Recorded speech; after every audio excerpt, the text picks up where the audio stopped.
15 વર્ષની સગીરાના અપહરણની ઘટનાને 10 દિવસ વીત્યા હોવા છતાં કોઈ સુરાગ ન મળતા માસૂમ પુત્રીનો પરિવાર આજે લાચારી અને ચિંતાનો આંસુ રડી રહ્યો છે। વાત કરીએ તો દિયોદર તાલુકાના કોટડા ગામમાં રહેતી એક સગીરાને તેના જ ગામનો અલ્પેશજી રમેશજી ઠાકોર નામનો ઈસમ લગ્નની લાલચ આપી ફોસલાવીને ભગાડી ગયો હોવાની ચોંકાવનારી ઘટના સામે આવી છે। આ મામલે સગીરાના પિતાએ ગત 2 ફેબ્રુઆરી 2026ના રોજ દિયોદર પોલીસ મથકે વિધિવત ફરિયાદ નોંધાવી હતી, પરંતુ દુઃખની વાત એ છે કે 10 દિવસનો સમય વીતી ગયો હોવા છતાં પોલીસ હજુ સુધી સગીરા સુધી પહોંચી શકી નથી। સગીરાના પિતાએ આક્ષેપ કર્યો છે કે નરાધમ ઈસમે તેમની દીકરીનું અપહરણ કર્યું છે અને અત્યારે તે કઈ હાલતમાં હશે તેને લઈને પરિવારની ઊંઘ હરામ થઈ ગઈ છે। ઘરની લાડકવાઈ દીકરી અચાનક ગાયબ થઈ જતા પિતાના માથે જાણે આભ તૂટી પડ્યું છે અને તેઓ ન્યાય માટે પોલીસના ઉંબરા ઘસી રહ્યા છે।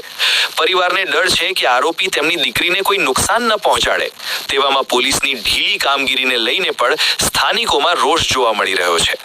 15 વર્ષની કાચી વયની દીકરીના અપહરણની આ ઘટનાએ સમગ્ર દિયોદર પંથકમાં ચકચાર મચાવી દીધી છે અને લોકો સગીરાની સુરક્ષાને લઈને ચિંતિત છે।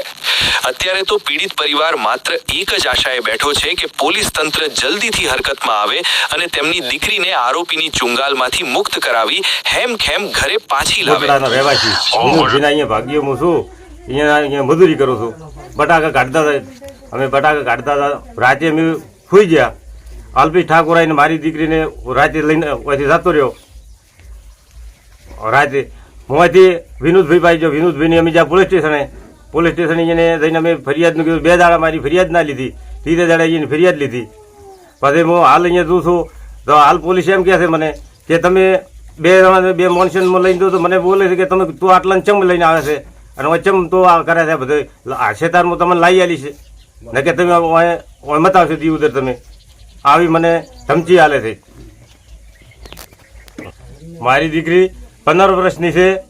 હું હાલ ખૂબ પોલીસની કહું છું કે મારી દીકરી તમે મને લાવી આલો।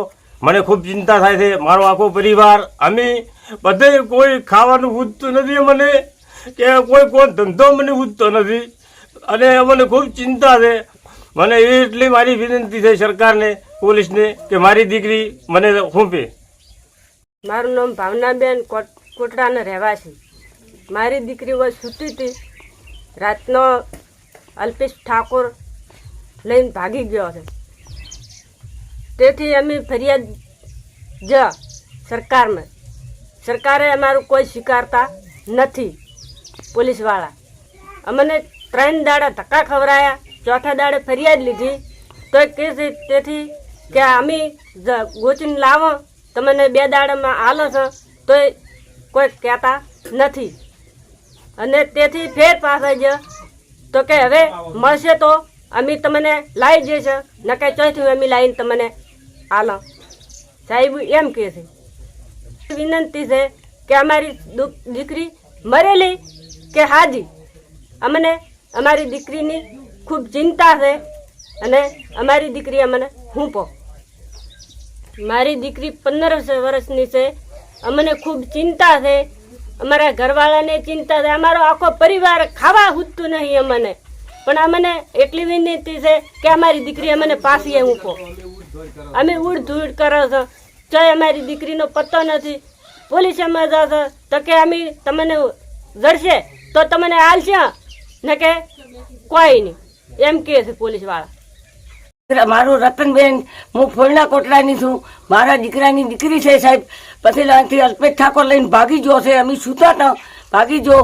પછી અમે પોલીસ સ્ટેશનમાં ગયા તો પોલીસ સ્ટેશનવાળી અમારી કોઈ ફરિયાદ ના સ્વીકારતા અમે 4 દિવસથી પછી ફેર પાછા ગયા તો અમારી 4 દિવસે અમારી લીધી છે ફરિયાદ, તો એમાંથી કોઈ અમને જવાબ આપતા નથી। અમે આવો છો તો અમને કે તમે સમય આવો છો, અમને મળશે તો તમે લાવી આપશો, ન કે અમે ચોથી લાવીને આપો।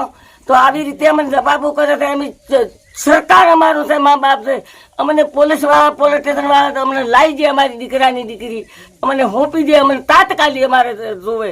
આજ 15 દિવસ થયા છે સાહેબ, કોઈ સ્વીકારતા જ નથી અમારી અરજી કે અમારું તો અમારી બોલી કોઈ સ્વીકારતા નથી। 15 વર્ષની મારા દીકરાની દીકરી છે તો એની અમને ખૂબ ચિંતા થાય છે। અમે ચા લઈને ઉભા રહો, અમારી કોઈ પોલીસ કોઈ શીખાતા નથી તો અમે અમારી દીકરી લાવી છે એકદમ તાત્કાલિક. એક તરફ દીકરીઓના રક્ષણની વાતો થઈ રહી છે ત્યારે બીજી તરફ કોટડા ગામનો આ પરિવાર પોતાની માસૂમ દીકરી માટે ટળવળી રહ્યો છે. ત્યારે હવે દિયોદર પોલીસ કેટલી ઝડપથી આ નરાધમને દબોચીને દીકરીને તેના પરિવાર સાથે મેળાપ કરાવે છે તે જોવું રહ્યું.